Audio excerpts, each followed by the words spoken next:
بسم اللہ الرحمن الرحیم دوستوں، منگل 16 جون ہے آج 2026۔ ابھی ایک جنگ بند نہیں ہوئی، دوسری جنگ کے لیے کچھ معاملات نظر آ رہے ہیں، ٹینشنز ہیں، اور تیسری جنگ پس پردہ پس پشت ابھی پڑی ہوئی ہے، دیکھے کا منظر عام پر آتی ہے۔ پہلی جنگ بند ہوئی ایران اور امریکہ، اسرائیل کی۔ ٹرمپ صاحب فرماتے ہیں کہ اسرائیل کی جے ڈی وینس فرماتے ہیں مارکو روبیو کہ ضروری نہیں ہے کہ ہم نے اسرائیل سے اس معاملے میں، جنگ بندی کے معاملے میں ان کی بات مانی ہو، اور لیکن اسرائیل کو انہوں نے یہ کہا کہ لبنان پہ حملہ نہ کرنا۔ چلتے چلتے اس نے میزائل داغ دیا، تو ظاہر ہے چور چوری سے جائے ہیرا پھیری سے نہ جائے، چور چوری سے جائے ہیرا پھیری سے نہ جائے، یہ اردو کی ضرب المثل ہے۔ دوسری جنگ، کل جرمنی کے ایئر فورس کے چیف نے کہا کہ جی ہم رشیا سے جنگ کرنے کو تیار ہیں، اور فریڈرک مرز جو ان کے چانسلر ہیں انہوں نے بھی یہ کہا کہ بالکل تیار ہیں۔ نہیں کر سکتے مقابلہ، جرمنی رشیا کا مقابلہ نہیں کر سکتا، یوکرین پوری نیٹو کی فورس کے ساتھ مقابلہ نہیں کر سکا۔ Russia is a powerful country, اور اگر نمبر 1 نہیں ہے تو نمبر 2 تو ہے، اس کے بعد ایمرجنگ پاور نمبر 3، اور 3 اور 2 کو اگر کمبائن کر لیا جائے تو ایک کے اوپر بھاری ہے۔ اگرچہ وہ صورتحال ابھی دنیا میں پیدا نہیں ہوئی ہے کہ چین اور روس مل کر امریکہ یا کسی ملک کے خلاف جنگ کریں۔ رشیا اکیلے جنگ لڑ رہا ہے یوکرین کے خلاف، یوکرین کے پیچھے امریکہ ہے اور نیٹو ہے، نارتھ اٹلانٹک ٹریٹی آرگنائزیشن کے ممبرس ہیں۔ یہ ایک بات ہے۔ جرمنی کو پہلے بھی پیوٹن نے کہا تھا کہ بھئی آپ مداخلت نہ کریں اور زیادہ غصے کا اظہار نہ کریں، آپ اپنی حکومت کی بات کریں، ریوائول آف اکانومی کی بات کریں، اسٹرینتھنگ آف اکانومی کی بات کریں۔ چوتھی بڑی اکانومی ہے دنیا کی، جرمنی کو لوگ جانتے ہیں، انجینئرنگ کے حوالے سے اس کا ایک بہت بڑا کردار ہے، اور سیکنڈ ورلڈ وار میں جرمنی نے بڑی زبردست شکست کے باوجود زبردست جنگ لڑی ہے، ٹرکی ان کے ساتھ تھا۔ اس کے بعد ایک بار ایسا بھی ہوا کہ جرمنی کی آزادی کے بعد پاکستان نے ان کو مدد کی آفر کی تھی۔ پاکستان بھی ایک نوزائیدہ ملک تھا اور کوئی اتنی فائنینشیل اسٹرینتھ نہیں تھی، ایون دین کوریا کی مدد کی پاکستان نے۔ تو جناب تیسری جو بات کر رہا ہوں وہ ہے انڈیا، جنگ کی تیاری میں ہے وہ، لیکن اس کو تھپیڑا پہلے ہی لگ چکا ہے، چپیڑ پہلے ہی لگ چکی ہے۔ G7 کی اس میں سمٹ میں گئے ہیں، G10 کی میٹنگ میں گئے ہیں مودی صاحب، ٹرمپ سے ملاقات، اور دیگر حکمرانوں سے اور دیگر یعنی صدور اور چانسلر سے ملاقات۔ ٹھیک ہے، بہت اچھی بات ہے، لیکن یہی لوگ ہیں جو کہ کل ایران کی مخالفت کر رہے تھے، امریکہ اور نیٹو کی حمایت کر رہے تھے۔ یہی ملک ہیں جنہوں نے ایران کے خلاف جنگ میں حصہ نہیں لیا، نیٹو نے حصہ نہیں لیا، ٹرمپ صاحب کے کہنے کے باوجود بھی بار بار، بلکہ یہ سمجھیں کہ ٹرمپ تو رو دیا اس بات پر کہ یار میرے ساتھ کوئی نہیں ہے، میں اکیلا ہوں۔ میں اس بحث میں نہیں جانا چاہتا کہ جنگ میں جیت کس کی ہوئی، میں تو کہتا ہوں دونوں کے لیے ون ون سچویشن ہے، کوئی ہمیں کانفلکٹ ختم کرنا ہے، لڑنا نہیں ہے، جھگڑنا نہیں ہے، معاملات کو آگے لے کر چلنا ہے۔ یہی بات انڈیا کو سمجھانے کی کوشش کی جا رہی ہے کہ بھائی آپ بندے کے پتر بن جائیں، بندے کے پتر بنیں، اچھے پڑوسی بنیں، اور آپ افغانستان کو مال دے رہے ہیں، مال خرچ کر رہے ہیں، اور آپ کہہ رہے ہیں جی پاکستان کے اندر گڑبڑ جاری رکھی جانی چاہیے، BLA ہو یا TTP ہو، گڑبڑ جاری رکھو تم۔ یہ ہے مودی صاحب کا، اور میں تو کہتا ہوں اب جب بھی جنگ ہو تو انڈین میڈیا کہتے ہیں انتم، تو ٹھیک ہے جی انتم کر لیں گے، کوئی حرج نہیں ہے، ٹھیک ہے جی، اینڈ آف دا ڈے ہو جائے گا، پتہ لگے گا کہ کون سروائیو کرتا ہے اس دنیا میں، کون نہیں کرتا۔ جنرل ضیاء الحق نے آپ کو پہلے ہی کہا تھا کہ برباد کر دیں گے انڈیا کو، ہم پنگا نہیں لینا، اور راجیو گاندھی کو کہا تھا انہوں نے، اور جے پور میں جا کر کہا تھا جو ان کا پنک سٹی ہے۔ 1985 کی بات ہے، پاکستان اس وقت فائنل سٹیج میں تھا نیوکلیئر کی، اور بنا ہی چکا تھا، اناؤنسمنٹ ہی ہوئی تھی، اناؤنسمنٹ تو 98 میں کرنا پڑی، اس سے پہلے جنرل ضیاء الحق نے اعلان کر دیا تھا APNS کی میٹنگ میں کراچی میں کہ پاکستان نے انریچمنٹ 90% سے زیادہ اچیو کر لی ہے، that means we are very close to nuclear bomb. 1985-86 کی بات ہے، آج کیا ہے 2026 ہے، 14 سال وہ اور 26 یہ لگا لیجیے، تو پاکستان تو جناب آلموسٹ 40 ایئرس سے نیوکلیئر پاور ہے۔ یہ کوئی اسرائیل کی طرح نہیں کہ چھپ کر بیٹھے ہوئے ہیں، CTBT پہ سائن کرنا ہے نہیں کرنا ہے، نیوکلیئر کلب میں جانا ہے نہیں جانا ہے، عربوں کو مارنا ہے ان کو۔ تو اب ایران نے ثابت کیا ہے لیبنان جیسے ملک کا سپورٹ کر کے، یہ ہے جرأت مندی اور نظریہ۔ اس کو نظریہ کہتے ہیں، اس کو نیریٹو کہتے ہیں. اور نظریے والی قوم کبھی نہیں مرتی. پاکستان کا بھی ایک نظریہ تھا اور نظریہ ہے، دو قومی نظریہ جس کو کہتے ہیں. قائد اعظم نے کہا تھا یہی دو قومی نظریے کی بنیاد تو حضور صلی اللہ علیہ وسلم کے دور میں بھی. رب فرماتا ہے لکم دینکم ولی دین، تمہارے لیے تمہارا راستہ، ہمارے لیے ہمارا راستہ، تم اور ہو ہم اور ہیں. مشرکین سے، کفار سے کہا گیا تھا. یہی حال وہاں پہ انڈیا کے جو مسلمان تھے وہ الگ تھے اور آج بھی الگ ہیں، ان کو مارا جا رہا ہے، کمزور ہیں. اور پاکستان بن گیا.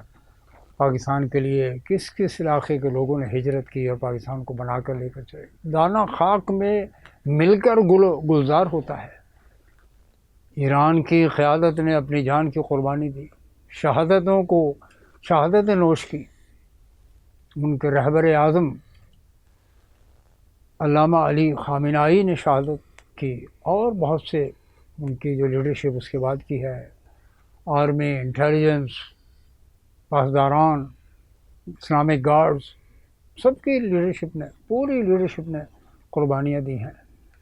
اور آج اس قابل ہو گئے ہیں ایران کہ جرمنی یہ کہتا ہے کہ نہیں جناب ہم سینکشنز لفٹ کر رہے ہیں، ہم کاروبار کریں گے ایران کے ساتھ.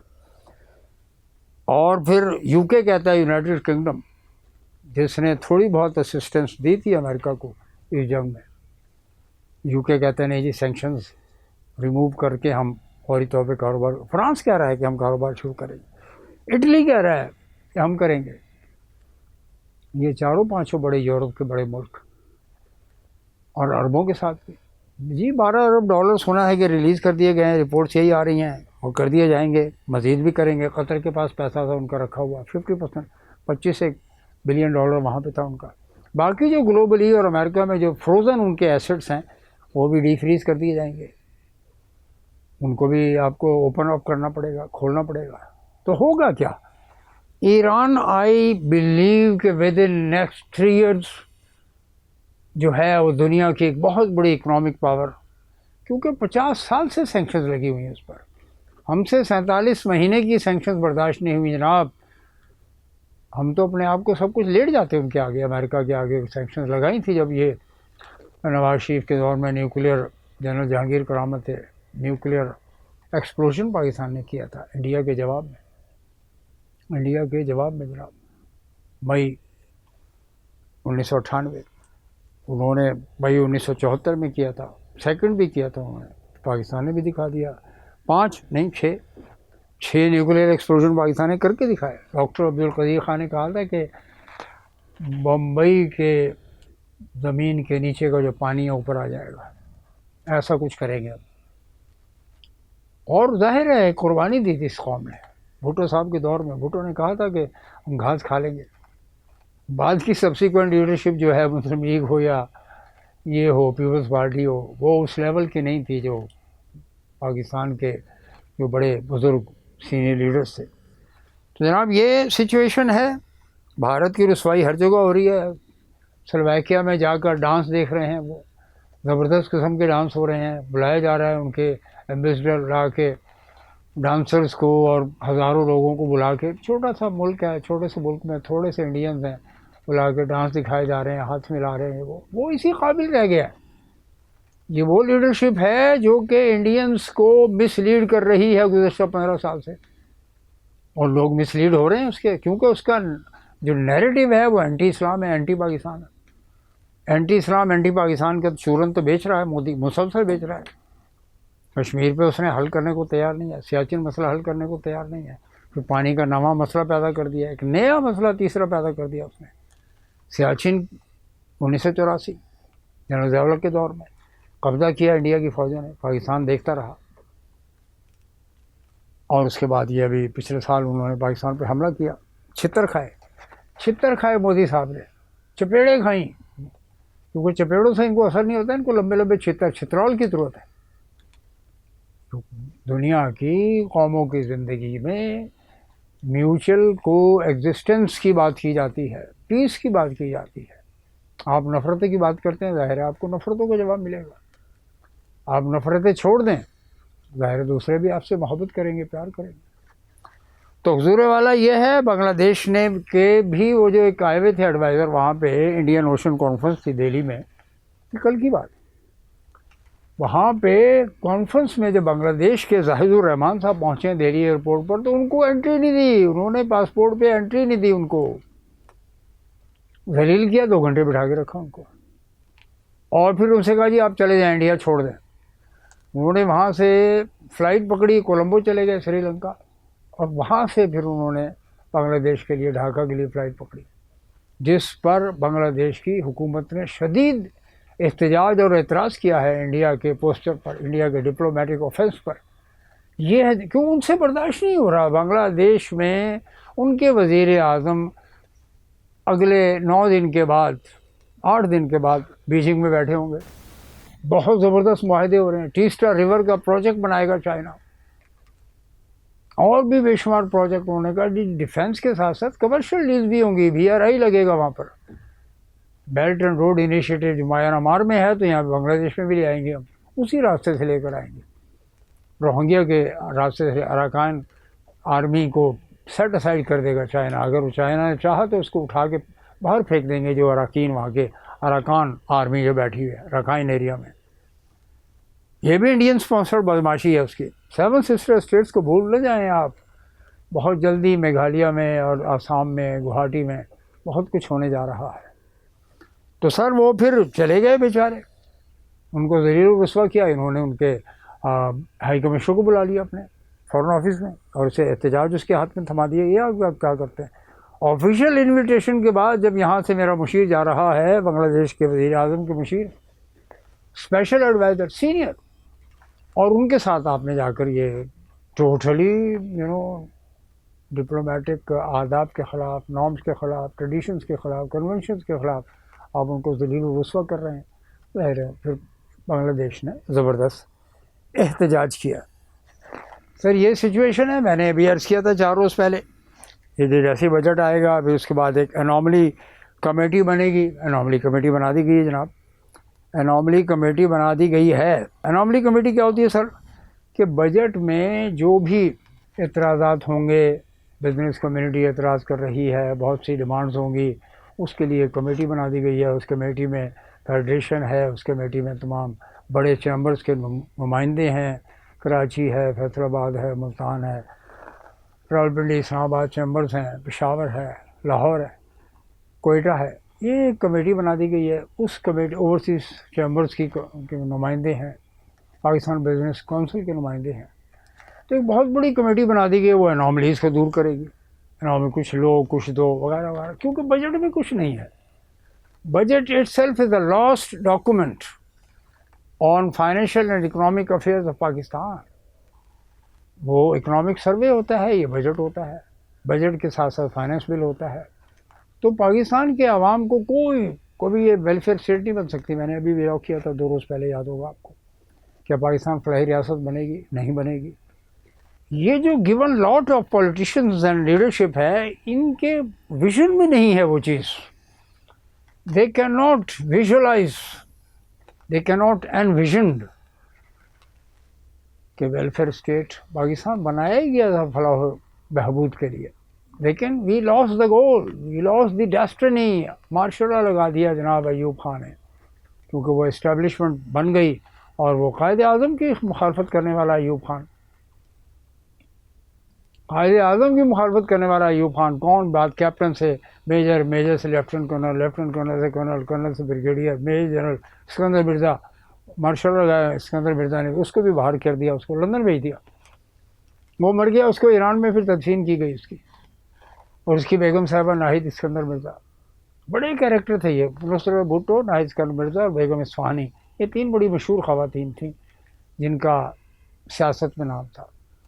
اور گندی سیاست کے حوالے سے پھر آپ جانتے ہیں جنرل یحییٰ خان اور ان کے کیریکٹرز، ان کی سہیلیاں اور دوست، وہ بھی آپ جانتے ہیں۔ تو جناب پاکستان کے اکنامک پروپوزیشن میں، بجٹ میں کچھ نہیں ہے، کیونکہ بجلی میں کوئی ریلیف نہیں دیا انہوں نے، بجلی کے مسئلے پر سر انہوں نے کوئی ریلیف نہیں دیا۔ ایک چھوٹی سی خبر جو میں آپ کی خدمت میں پیش کرتا چلوں، وہ عجیب و غریب سی ہے کہ CIA کے doctor John Radcliffe told President Trump and other senior officials that evidence gathered by US intelligence agencies raises serious doubts about Iran's willingness to make the nuclear concessions the US is seeking for. یعنی یہ چلتی رہیں گی اپریہنشنس.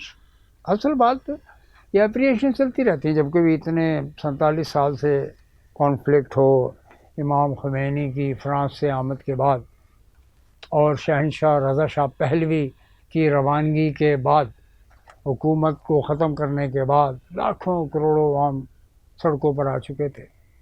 وہ سین کبھی اس region میں نہیں بھلایا جا سکتا جب امام خمینی کو تہران کے مہرآباد ایئرپورٹ پر ریسیو کر رہے تھے. استقبال کے لیے لوگ آئے ہوئے تھے. واقعی اسلامی نظریہ تھا وہ، ایک انقلاب تھا. اس کے بعد پاسداران انقلاب ایک آرگنائزیشن بنا دی گئی. اس نے جنگ لڑی ہے، یہ عوام نے جنگ لڑی ہے. 80% اہل تشیع اور 20% اہل سنت والجماعت حضرات وہاں موجود تھے، نان شیعہ، اور انہوں نے امام علی خامنہئی سے ملاقات کر کے اپنی طرف سے فل سپورٹ کا اعلان کر دیا تھا کہ ہم اگر جنگ ہوئی امریکہ سے تو ہم حکومت کا ساتھ، اور انہوں نے ساتھ دیا. پاکستان نے ساتھ دیا. پاکستان نے اس رپروچما کرانے میں، ایگریمنٹ ایکارڈ کرانے میں Asim Munir, general Asim Munir field marshal اور کا بہت بڑا کردار ہے. رہے شہباز شریف صاحب، وہ تو ایک عبداللہ کی بیگانی شادی میں عبداللہ دیوانہ تو ہمارے پرائم منسٹر صاحب کا بہت ہی اچھا عبداللہ بیگانہ والا کردار تھا. لیکن جو ٹینجبل کام تھا وہ تھا پاکستان کی پریمیئر انٹیلیجنس ایجنسی اور جنرل عاصم منیر کا اور ان کی ٹیم کا، نیشنل سیکورٹی ایڈوائزر کا، ISI کا بہت بڑا کردار تھا. دنیا بھر نے اس کو اپریشیٹ کیا ہے. اب ہو، میں آپ کو عرض کرتا ہوں آگے، میں نے جیسے تھوڑا سا بھی ٹچ کیا تھا، آپ کو بتایا تھا، خدمت میں پیش کیا تھا کہ آئندہ 3 سال میں Iran will become a very solid, concrete, perfect, strong economic country. بہت بڑا ذخائر ہے وہاں پر تیل اور گیس کے، اور پھر on the top of everything Pakistan اس کا بینیفیشری ہو جائے گا. ایران خوشی سے اور پاکستان خوشی سے اس چیز کو لے گا کہ نیا ایک تاریخ لکھی جا رہی ہے، نیا ایگریمنٹ ہونے جا رہا ہے بہت قریب سے. 36 مہینے کا پروجیکٹ ہے. 3 سال میں یہ جو پاکستان کے عوام رول رہے ہیں نا، گیس نہیں ہے جی اور LNG کا پنگا شروع کر دیا، یہ شاہد خاقان عباسی صاحب نے شروع کیا تھا. مانتے نہیں ہیں لوگ، تو لے کے ان کو ٹیلی ویژن پہ بٹھا لاتے ہیں بہت سے کردار کو، کیونکہ ٹی وی میڈیا بھی پاکستان کو پٹ چکا ہے. ان کے پاس بھی کوئی ویژن نہیں ہے، نیریٹو نہیں ہے. کوئی کسی کے ریڈار پر ہے، کوئی کسی کی اس میں ہے. یہ دیکھا کریں، آپ کو بھی شام کو بیٹھ کر دیکھا کریں. اور کسی بھی طور پر الحمدللہ، میں نہیں کہتا بڑا نام اللہ کا، میرا پروگرام الحمدللہ کسی بھی طور پر کسی بھی ٹاپ کے اینکر سے کم نہیں ہے. جیسے میں نے کل بات کہی تھی کہ ایمبیسڈر پاکستان کے واشنگٹن میں حسین حقانی یہیں پر ہی کراچی یونیورسٹی کے جمعیت کے سربراہ رہ چکے ہیں، ناظم رہ چکے ہیں. انہوں نے بہت جایا کرتے تھے نیوز لائن میں بیٹھ کر. چھوڑیں باتیں، بہت سی باتیں کہیں دور تلک چلی جائیں گی باتیں. لوگ بے وجہ اداسی کا سبق پوچھیں گے، لوگ یہ بھی پوچھیں گے کہ اتنے پریشان کیوں.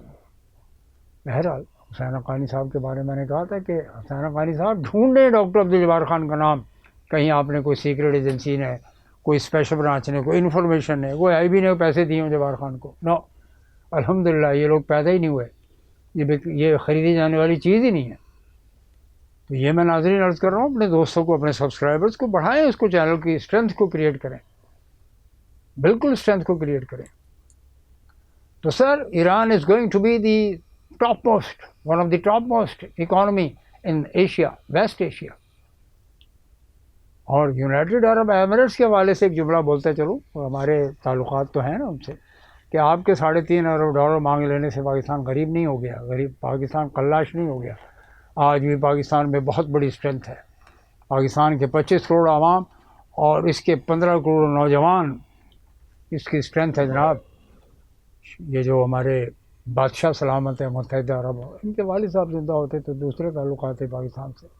بھٹو صاحب کے دور سے شیخ زید بن سلطان ہیں، اب ان کے بیٹے آ گئے، اور یہ دوسرے جو شیخ صاحب ہیں وہ بھی.